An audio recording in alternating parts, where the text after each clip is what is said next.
Bremen bajarekî li başûrê Rojavayê Almanyayê li kêleka çemê Weserê ye.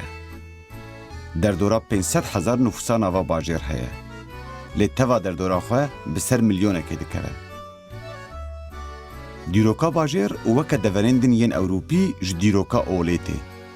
Lewre ji ber ku li ser rêya Skandinavyayê bû, Bremen bûye navenda xristiyankirina welatên bakurê dunyayê.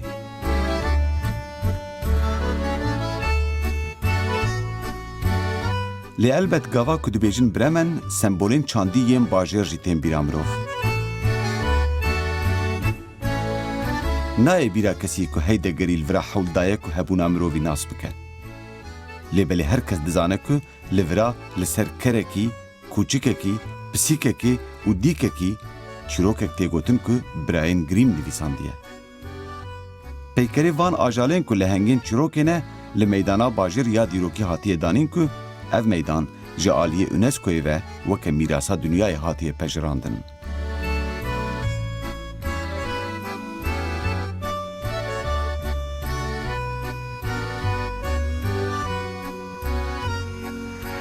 Sînema di nava civaka Kurdî de warekî nû ye. Lê belê digel ku sînemaya me tunebû jî, gelek aktör û derhênerên Kurd di nava sînemaya Tirkî, Erebî, Farsî û heta yên Ewropî de jî gihîştine radeyeke bilind û navdar bûne.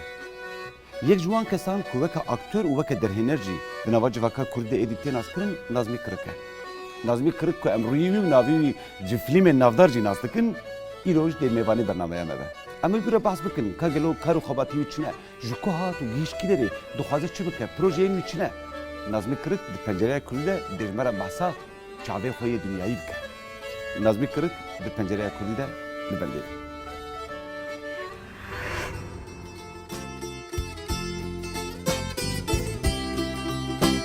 Nazmî Kirik sala 1976 li Amedê çêbûye. Li navenda çanda Mezopotamyayê ya Amedê dest bi karên hunerî kiriye û di ekîba folklorê de rexsên Kurdî pêşkêş kirine. Ji ber zextên siyasî yên li herêma Kurdan a Bakur, mecbûr maye ku biçe Stenbolê û xebatên xwe li wira dewam bike. Lê belê bi fîlmê Yeşî Mustafoglu yê bi navê Güneşe Yolculuk yanî rêwîtiya vir bi rojê ve sala 1909 nihan dest bi aktörîya sînemayê kir. Sala 2005 bi fîlmê Huner Selîmî yê bi navê Kilometr Zero cara duyem hat Festîvala Fîlman ya Canê. Çîroka vî filmî nêzîkî Güneşe Yolculuk bû. Çîroka askerekî Kurd bû di nava artêşa Iraqê de rabûbû û meydê havalê xwe vedigirand welatî wî. Li Kurdistan û Tirkiyeyê bi hunermendên Tirkiye navdar re yên mîna Cem Yılmaz û Sermiyan Midyatra jî lîstiye û îroj bi gelek fîlm rolên xwe ve tê naskirin. Nazmî Kirik yê ku sala 2003 da avakirina seyrî mesel de cî girtiye, niha jî li Almanyayê dezgehek bi navê Kolektîv Avakiriye ku tê de bi awayekî alternatîv ve hunermendên sînemayê digihîne hevdû û dibe deriyekî nû ji vê hunerê re ku di nava civaka me de hê nû ye. Ev aktörê Kurd yek rûyî wî dişibe yê Al Pacino û Robert De Niro îroj di nava Almanya û Tirkiye û Kurdistanê de karê xwe yê hunerî dewam dike. Em li Almanyayê li Bremenê çû serdana Nazmî Kirik û me pê re bi çavekî kurdewar behsa sînemayê kir.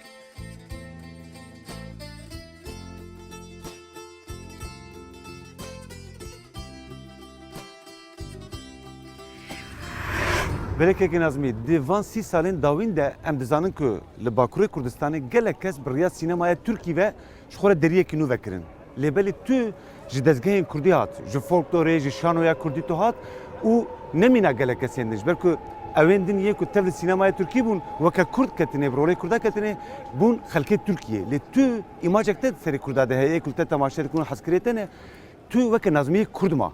Tu karî behsa vê serboriyê ji me re bike biçekî. Tu çawa ji wê hunera Kurdî ya nava dezgehan derbasî sînemayeke mezin bû ku deriyê wê li dunyayê ve dibe. Elbet ez Kurdim. Yani jiyana me Kurdiye. Tamam em Türkî jî pir qise dikin.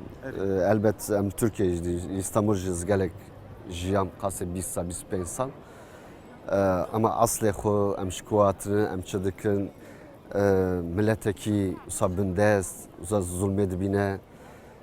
Ji bo wî jî huner ji bo me derece yekemî bu aslında. Em ser siyaset û ser tiştê wisa jî digirin.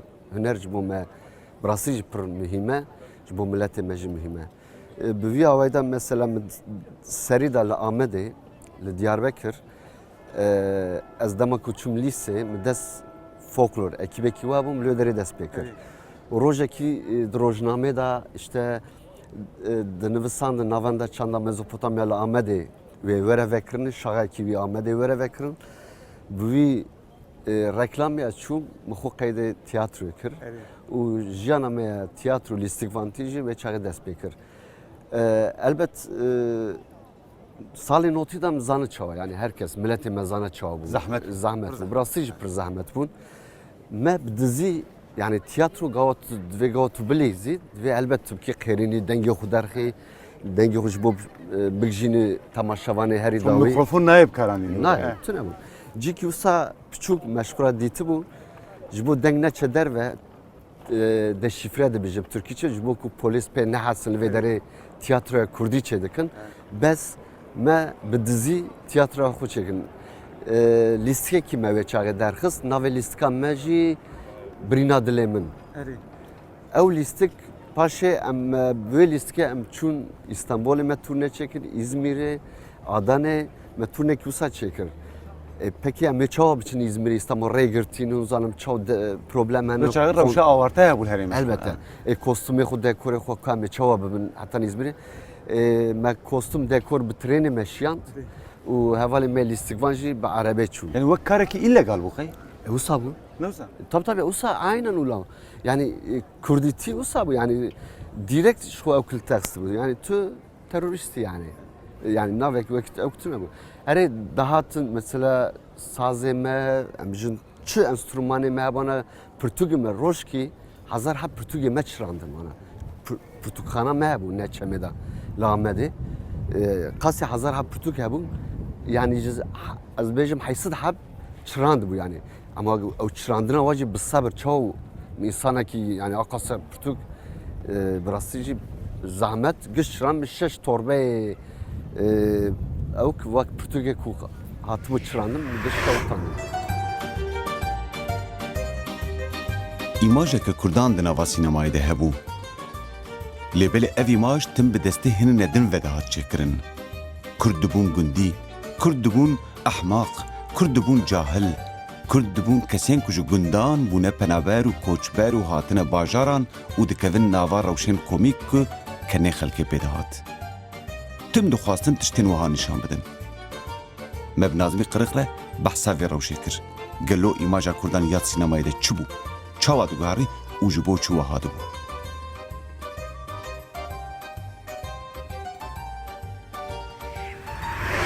Keke Nazmi, heger mirov bibêje nava civaka Kurdî de hin stêrk hene, stêrkên sînemayê hene ku xelk rûyê wan nas dikin û navê wan zanin, yek ji wan jî tu yî. Te di gelek filmê Kurdî de lîstin. Em dizanin mesela Kilometre Zero yek ji wan bû ku tu pê çû Kanê, Festîvala Filmê Kanê ku li seranserê ciyanê xelk nas dike. Ya duyem mesela te rêzê filmên Tirkî de jî lîstî û her wiha te di hin sînemayên Tirkî yên gelekî navdar de lîst. Em dizanin te li gel Sermiya Midyat, gel Cem Yılmaz û hunermendên Tirkiyeyê navdar jî te lîst. Lê a balkêş mirov dixwaze bibîne rolê ku didin te ne ji sînemaya Kurdî ji xeynî wê. Rolê ku didin te ew rola klasîk e ku em di îmaja Kurda de nas dikin. Mesela sînemaya Tirkiyeyê de îmajeke Kurdan heye. Tim rolên wiha mesela gundî, cahil didin te an rol ne di jî hene ku Nazmî dikare bibe wekîlî wan rolan. Di berê salê heştî de heftê we de sînemaya Tirkî de her wisa ağa bû, gundî bûn, karakterê wisa hebûn. Karakterê komîk bûn yani ji bo xelk hanekî xwe wan bikin. Belê belê. Aynen wisa bû. Ama ev şu elbette ki berê te ji me re digotin dûvê wa heye, dûvê Kurda heye mesela. Yani ew sümürge yani. Bindestbûna wan. Bindestbûna ku millet Kurd bindestê we ye, ew jî henekî xwe bû bi sînemaya xwe, bi edebiyata xwe, bi em bijin bi romanê, bi her awayê xwe henekî xwe bi Kurda dikire bi rastî. Cahîlin, nezanin, zalim wîsanin. Piştî wisa rast e. Ev ya min dît yani. Min fahm kir. Heta min bu ara münaqeşet kirin. Yani di nivîsinin baş binivîsînin. Yani rolê ku ez dileyizim çend rola da wisa hat ji min re mesela var demê dawî da ji gelek tenê ez qebûl nakim. Yani ne gora dilê min in erê jalî peret qezan ji dikin ama ez naxwazim var rolê wisa bileyzim. Yani her daim tigava ku di Türkiye'de jî tiştek wisa heye. Gawt tu rolekî dileyîzî êdî ew rol bi teve tê zelqandin. dibe imaja te bixwe. Mesela ama az rolê mafyada jî lê istime, az rolê gundiya da jî lê istime, az rolê zanim fakîra da jî komedî jî mikiriye. De her raw yani piranî filmê Türka da tenê ne rolekî bu mesela. Ez Velat Parisî jî lê istime, Milis mesela Güneşe Yolculuk jiyana min de bi rastî filmê min yekemî bû. Ew ji bo min bi rastî jî hêna jî tiştekî pir cîwî filmê pir cuda ye. Ama Cem Yılmaz wan bêjin Yılmaz Erdoğan ew jî Masum zanim Sermiyan Midyat û zanim gelek yönetmenê din da jî me kar kir.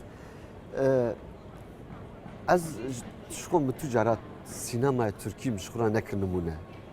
Bes Yılmaz Güney me heye ez ê çavê sînema wazê ew kir. Famtikî her çi qasab Tirkî Yılmaz Güney'e kar jî kiribe ama insanekî sînemavanekî ji vî alî de ez xwe şanslı dibînim.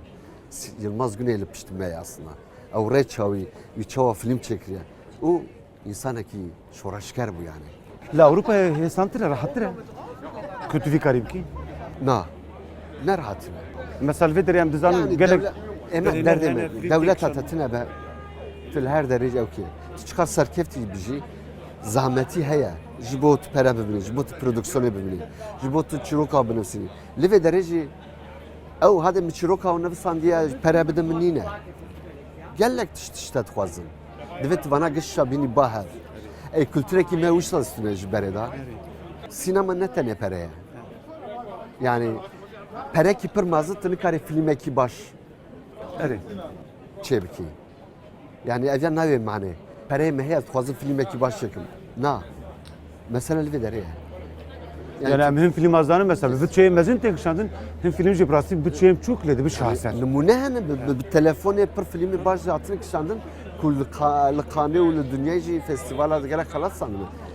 Ew e yani mesele ew e. Çîroka te û baş hatiye nivisandin ji vê derê derketiye. Elbette ki ew yani ew perê min ê pir heye ez filmê baş çê dikim nîne yani. De filme kilometre zero de Kurdistanê hatiye kişandın şu terme Kurdekî ve vegerin Malawi. Veke filme Güneşe Yolculuk le çîroka Kurda piçekî ew ki meytekî ji erdê radikin her car. Sinema Kurdî da okey yani sinor hene sinor. Yani naha çawan bijin em bunu çar ew aslında em jî insanız. Sinemavanê me, sanatçî me, hunermendê me em jî perçe perçe bûn yani. Yani ew perçebûn mesela pirê va salê dawî da pirê filma ser sînor hat kişandin. Başûr, Bakur ji vê Kula Kurdayê, Belê. kula Kurdayê. ji xwe cenaze jî her di jiyana me de her wisa bûn.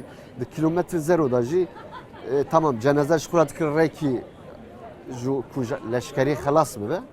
Ama mesele di kilometre zero da jî yani Kurdekî çima ji bo xelkê ez bimrim ya? Çima ji bo Saddam Hüseyin harim li dijî İranê şer bikim û li wê derê bimrim.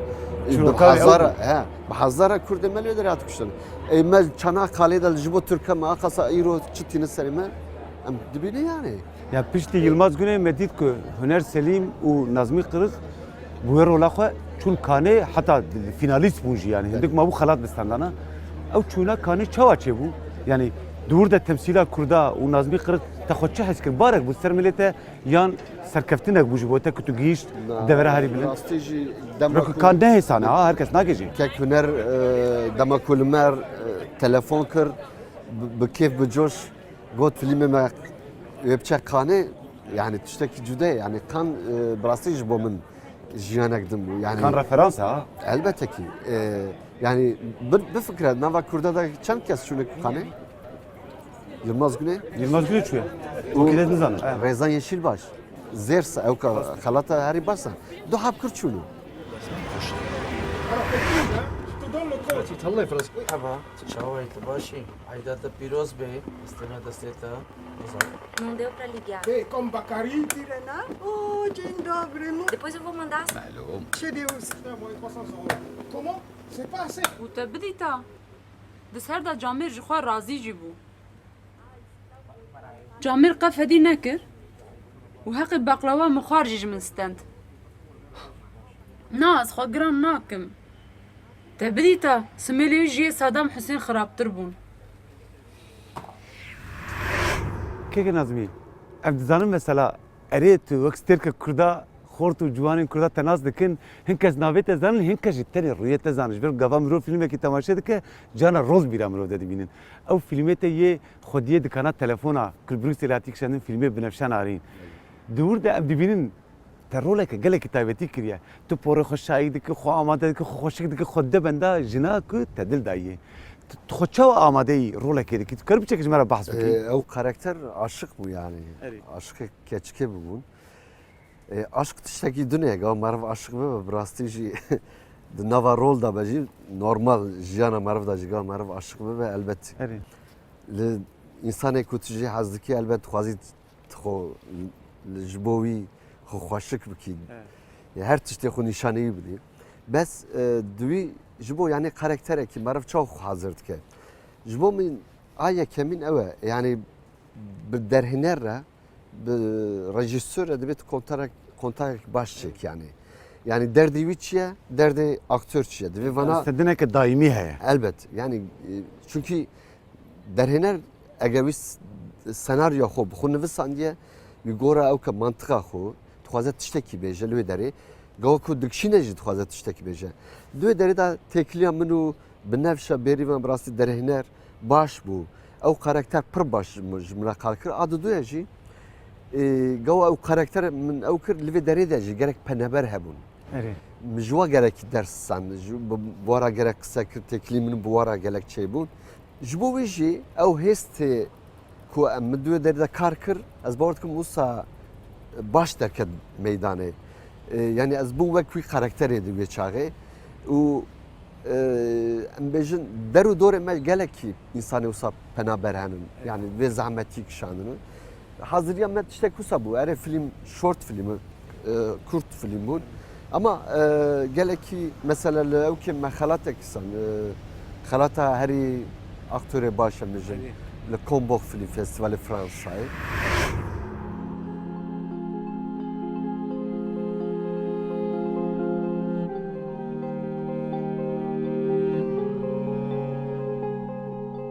Li Kurdistanê perwerdehiya sînemayê pirsgirêkeke bi serê xwe ye.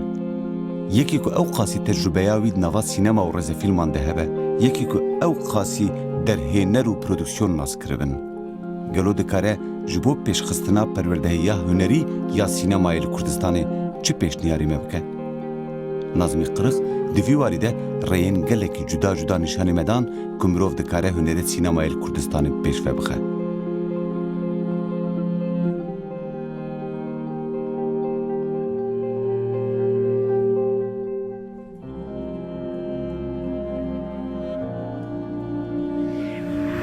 و 30 ساله تو نوا کاری هنری ده و سینمای تو هاتی حتی درکی کیرو کرد تناس دکن تو وک اکتور کی کرد وک درهنر کی کردجی وک الاستیقوان کی کرد تو کاری چی بیجی مرا مروف لکردستان جبو کو پروردهی که سینمای شانوی بده چی لازمه؟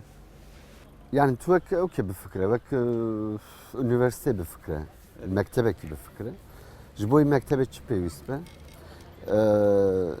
Aslında jibo tiyatroyu, jibo sinemacı işte kusa peyviste. Mesela naha li Kürdistan'ı işte usatınan yani perverde jibo sinemaya.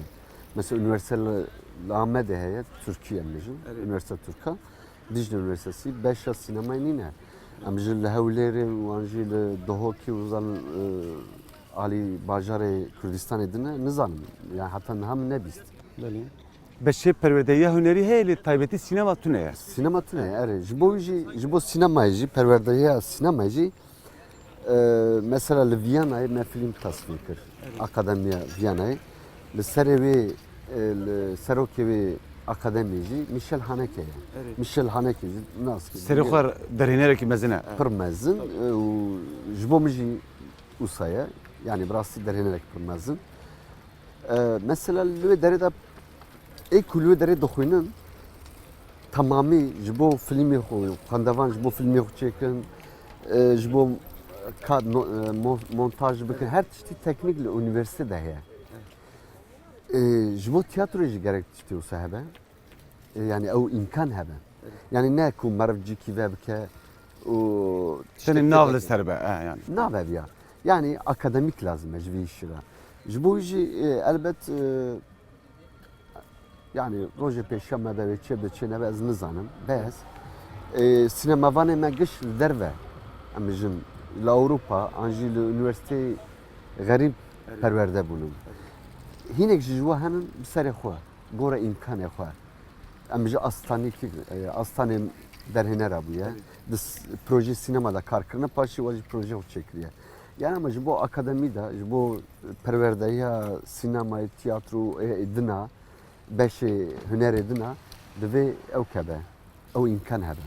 Yani yana pêş nakeve mümkün ne. Ji xwe di sinemayê de yani hemû karên hunerî de wiha ye. Erê perwerdehî lazim e ji bo ku nifşê nût pê re bigêjin lê hin tij yani bi qabiliyetê ve alaqadar. Mesela Quentin Tarantino Bele, qet sinema nexwendiye. bele. Lê em dizanin ku kesê ku sînemayê bixwînin jî karin derhênerê baş, sînemavanê baş wan derkevin. Bele, bele. Li Kurdistanê wekî te got li üniversiteyên mesela li Stenbolê, li Amedê, li deverek din ya jî çûbû üniversiteyê perwerdehiyek dîtî bi karê di nava kar de nav de fêr bibe. Lê te bi xwe te destnîşan kir ji Ewropayê ev kesên ku li deverên derve li biyanistanê xwendine mirov nikare wan bîne Kurdistanê ji wan îstîfade bike. Elbet. Mirov çawa kar rêyeke jê re peyda bike? Ew rejî işte dikeve ser ew ka kültürîyan bêjin.